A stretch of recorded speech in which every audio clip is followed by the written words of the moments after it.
Welcome to another episode of Calgary in Depth. Today I'm with Verne Luchinski, and we're actually on location here at the Denny's in Crowfoot Crossing, which is in northwest Calgary. It's nice sometimes to do an interview out in the community.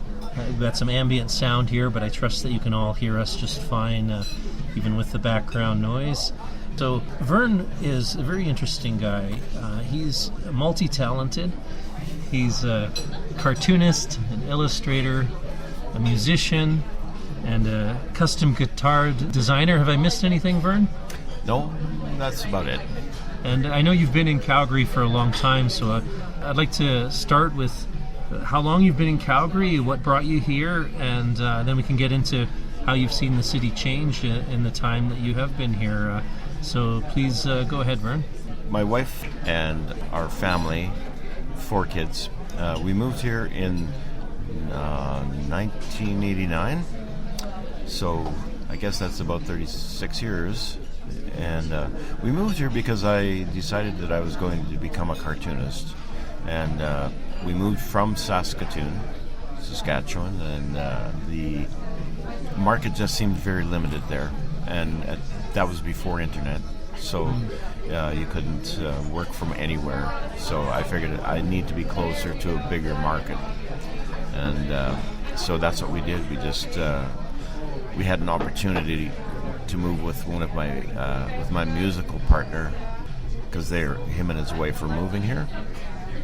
So that gave us an excuse to get out of Dodge and move to Calgary, where the booming was happening and stuff.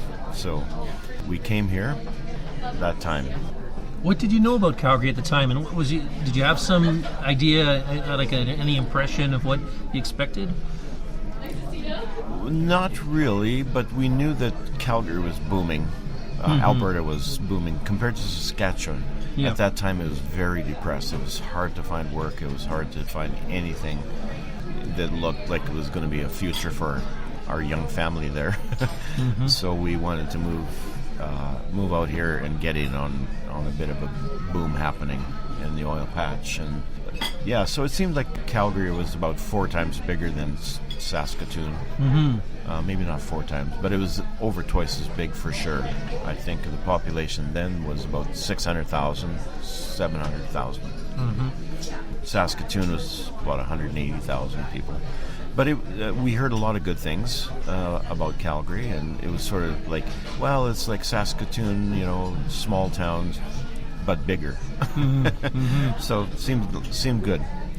We got here, and I went into the Yellow Pages at that time, because that's how you found out what was around. And I found an ad from an award-winning cartoonist. And I figured, I'll give him a call, see what happens. And it turned out to be the luckiest day of my life, because he turned out to be a great guy, and he sort of mentored me for the next 3 years how to be a cartoonist, like literally. And he was very good at what he did, and he had some great suggestions, and sort of guided me through how to become a pro. Do you think he prefers to be unnamed, or are you comfortable naming him? I don't know. I wouldn't want to do it without asking him, I guess. Fair enough. But his first name is Tom, and he's well known in the Calgary area as an artist and cartoonist and caricaturist. And I actually acknowledge this in my book, because he's really the one that sort of led me to become a professional cartoonist. I wouldn't have done it without him. Right. So maybe we could get into how Calgary has changed a little bit later, because you've mentioned the book, and you actually have 2 books that were released just this past fall. The cartoon book is Wyderp, W-Y-D-E, and then E-A-R-P. Please tell me, what's that book all about, and when did you first start creating the cartoons that are in it? Well, that's a good question, because I actually started that before we left Saskatoon. I thought all my life about being a cartoonist, and one thing I knew about it from all the comics that I read and that I liked was that they had a very kind of specific formula, because you need to be able to lampoon anything. So you need a cast of characters that are all kinds of people from all kinds of backgrounds and all kinds of jobs and stuff like that. So I spent quite a bit of time in Saskatoon thinking about this comic strip that I should do. So it started out with the idea and evolved into Wyatt Earp. Now, Wyatt Earp is loosely based on the historical Wyatt Earp, but they're humanoid pigs. And that's just... I needed a shtick. So, you know, humanoid pigs was my shtick. And that came about from having coffee with one of my buddies who just said, you know what? We were having coffee just like this. And he said, you know what? People are funny. We're kind of like pigs. And I said, what? He says, well, we got funny noses and big ears, and you know, we just I didn't really see I just thought it was funny. And then I also, when I was going to university in Saskatoon a long time ago, I think I read Animal Farm by George Orwell, and the idea, you know, that the pigs start off as pigs and then they eventually became human, actually, or like the humans, and walking on two legs and stuff. And I thought, okay, there we go. That's a shtick.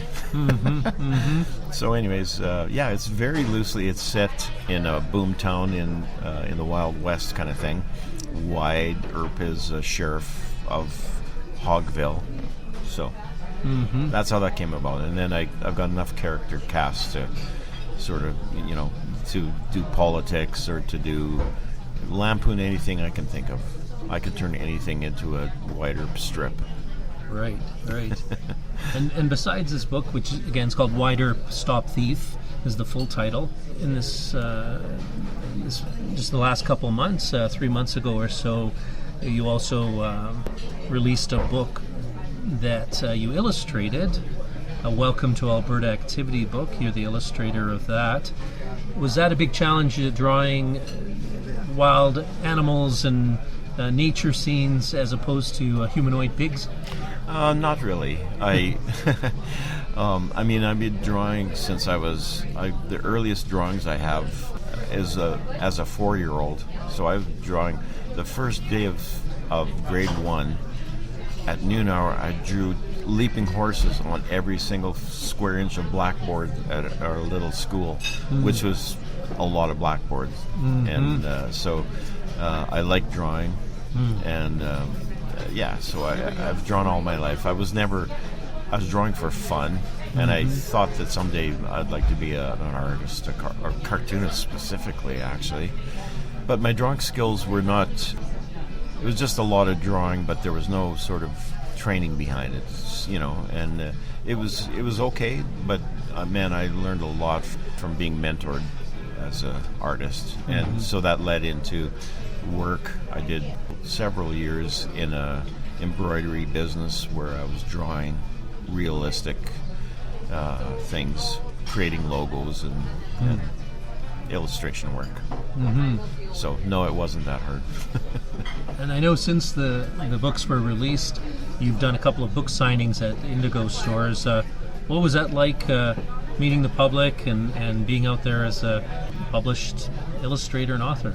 Oh, this is very cool. I love talking to people and talking about, you know, what I've done, and especially if they're interested, if they like, you know, they usually have a lot of questions about, you know, about drawing and about just about the business of drawing, I guess you might call it. And I'm very comfortable talking to people. I'm a musician, so I've performed since I started playing music when I was 7 years old.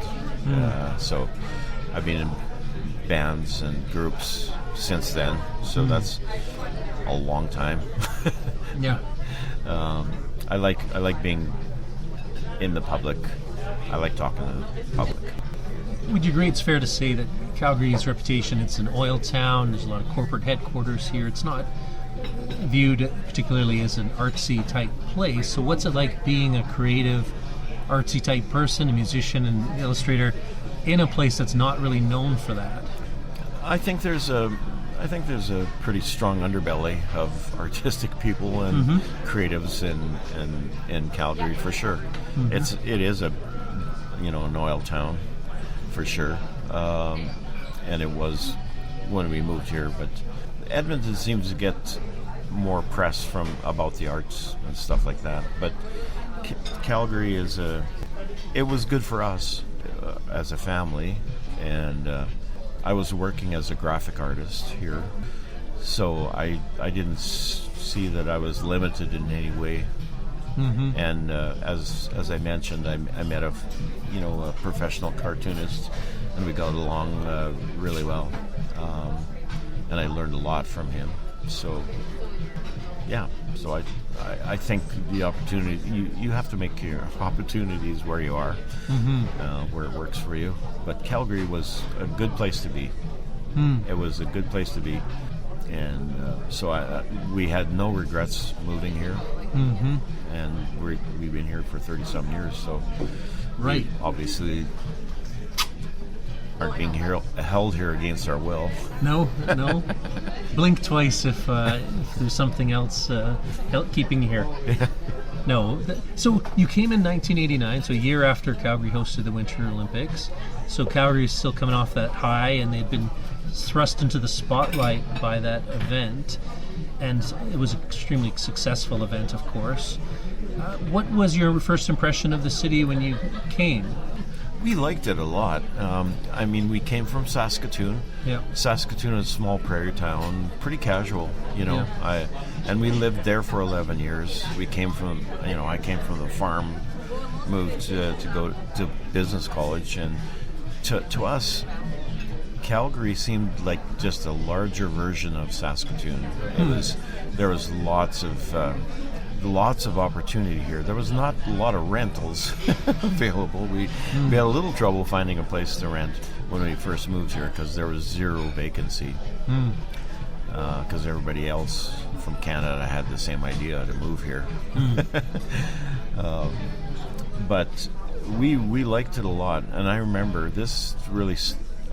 thinking, I went to SAIT for a drafting course, which is the tech school downtown. And we were living in the extreme northeast, and it took me 10 minutes from the time I walked out of my door, jumped in the car, and came down to SAIT. It took 10 minutes. And that's not speeding. That was just coming straight down 16th Avenue. And that is impossible today. Right. But it felt like it was wide open and very friendly. We just thought it was great. So obviously, increased traffic and congestion is a change you've observed over that time. Well, booming problems, right? Right. Increased the infrastructure had trouble keeping up with the amount of people coming in. Yeah. What are some other ways you've seen the city evolve in those 30 plus years? Well, it's going upwards and outwards. It takes a long time now to get around to the extremities of the cities. We were in the northeast extremity, right on the edge when we moved here, and you could get across town, and like I said, downtown in 10 minutes, and down to COP in another 10 minutes, kind of thing. That just is exponentially not able to happen now. Right. It just got more and more and more traffic. Yeah. So that's one of the biggest things. But the growth, the growth is happened so fast. You drive by a new area, or just drive by any area, and it can just pop up seemingly overnight. Right. And it's still happening. Now we go to area that we haven't been for a couple of months, and what's all this? Where'd that come from? Yeah. So it's still growing at a phenomenal rate. There's a lot of building, a lot of money seems for that kind of infrastructure stuff. We were lucky. We still have the same doctor that we had when we moved here. It's almost mostly all the same doctors and specialists and stuff. So we were lucky to get in at that time. We were able to build a house here in 2000, which was 11 to 12 years after we moved here.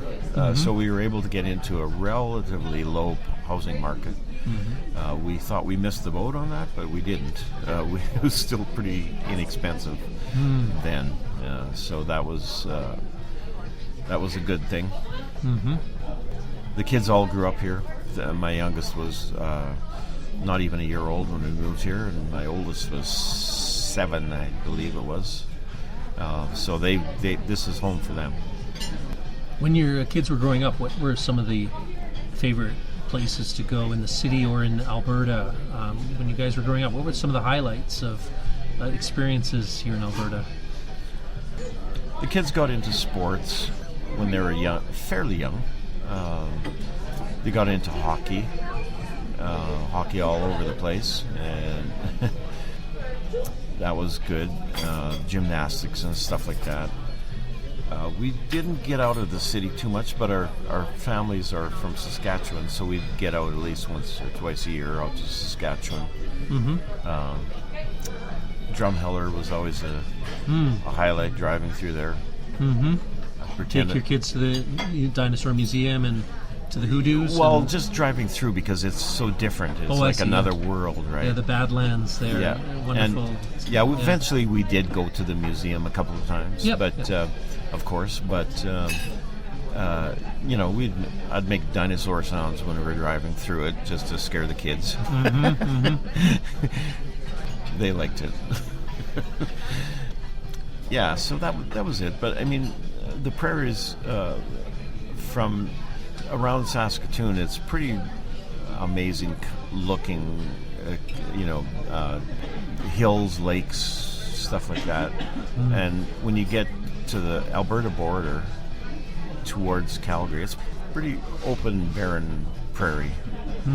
So there's a few hours of not much, and then you dip into Drumheller, and it's a different world. It's like you're on a different planet. So I don't know. In Calgary, we didn't know of lakes and stuff like that. And I was playing music. I was gone every weekend at first, a couple of years. But we'd go to Sukhumi Lake once in a while and stuff like that. And the kids had friends, and there's lots of green spaces in Calgary, in northeast Calgary. There was lots of sort of fields that they could go play, kick the ball around, and pick up ball with the friends and stuff like that. Right, yes. Yeah. And just for listeners who are maybe new to the city, Sukhumi Lake is in South Calgary near Fish Creek Park. Fish Creek Park being the largest park in the city by far. Great place for families. Do you remember other parks or recreation centers or even restaurants you guys enjoyed going to? When the boys started playing hockey, we're in every single arena in town, kind of thing, at some point. Yeah. Every little one. And, like the leisure centers, those are always fun. Yeah. They're a good place to go. Yeah. And we didn't get out to the libraries that much, but the kids did, and the library in the Northeast Sandwich Leisure Center, it's a swimming pool / library, I believe, is there too. Yeah, the library is there too. Yes. Yeah, so, there was always lots of things to do. Yeah. Lots of kids up there too. I mean, of course, it's ball, hockey, all the sports stuff. We had lots of friends that we'd close by too, and we'd go play music, and we're involved with music stuff. When I wasn't playing music, we were playing. I was playing music every weekend, just about. So our life revolved around, school, sports, and music, pretty much, and work. And so you have this Alberta activity book that you've illustrated. You have this collection of cartoons that you've just published. Going forward, what are some creative things that you'd like to try? Well, I taught music. I taught guitar for 25 years. I worked out in Morley Reserve, just out of town here, for 12 years. Loved that. Made a lot of friends, very good friends out there. Teaching music was one of the best things that I ended up ever doing. It was fun. I had a guitar in my hand all the time, talking to kids, and I learned to play guitar when I was a kid, and it seemed like it was fun, inspiring, young players, and sort of helping them through the mistakes that I made learning. So that, in that sense, teaching was natural for me in a way. The cartooning, I started publishing my comic strip that I started when we moved here. I started learning how to be a cartoonist, and it took a lot of years and a lot of drawing to become a good cartoonist, actually. And then I was doing it manually. I was doing the drawing, pencils, ink, just like a traditional cartoonist. And I started that strip with the intent of trying to get it syndicated in '94. So I had a few weeks worth of daily strips ready, but then life happened and I had to get a real job. So I had to set the cartooning aside, sort of, while I was, making a living. But I picked up an iPad in 2018. Decided in 2020 to revive my strip and publish it online. So that was a little bit of a learning curve, but not that much, actually. And then I discovered, whoa, this is great. So I ended up publishing for 2.5 years of strips, daily strips online. And then I got sick. So I've had some health issues for the last couple of years that have slowed me down, I guess. So I've had to work around that. But I've published one collection of strips with Wider, and that's the first book. I have another book's worth ready to be published, pretty much done. And if I can get back at it, that's what I'm going to continue doing, working on the strip a bit and doing a bit of illustration stuff too. Other illustration stuff, because I can. Yes. And I like it. And it's really, really incredibly easy with my iPad. Like, it takes so much of the grunt work out of it. Yeah. Yeah. So, sitting here in Calgary, I can publish worldwide if I want to, on the internet. Yeah. Yeah, so it's in some ways it's a really good time. I love the tools that I'm working, so iPad and Procreate is all I need to do that, which is amazing. Right. Wonderful. It's great to hear that you're going to continue with your creative endeavors. And I just want to really thank you for joining me. It's been a wonderful conversation. I think it's given some really good insights in what it's like to raise kids here in Calgary, and also to be a creative person in a city that's not necessarily known for it, but like you say, definitely has a strong sub-segment of people who are pushing forward and getting their creative works out there. Yeah. I should also know, too, that my kids all live fairly close. I mean, they're all in Calgary, and they have kids, so I have 9 grad kids, and we get to see them all the time. They're all great, doing well. They're all working, and my wife is sort of the backbone of the family. She's been working since our youngest was, like I said before, 12 years, 10 to 12 years old, something like that. So we've been both working, and she's a hard worker and a good mom. Excellent, wonderful. And maybe one last question is, if someone's listening who's new to the city or considering coming to Calgary, any thoughts on what you'd maybe say to them about the city? Well, Calgary is probably one of the better places to be anywhere in Canada at the moment. I think there's a pretty good future, bright future here. And, even the growth pains weren't that bad.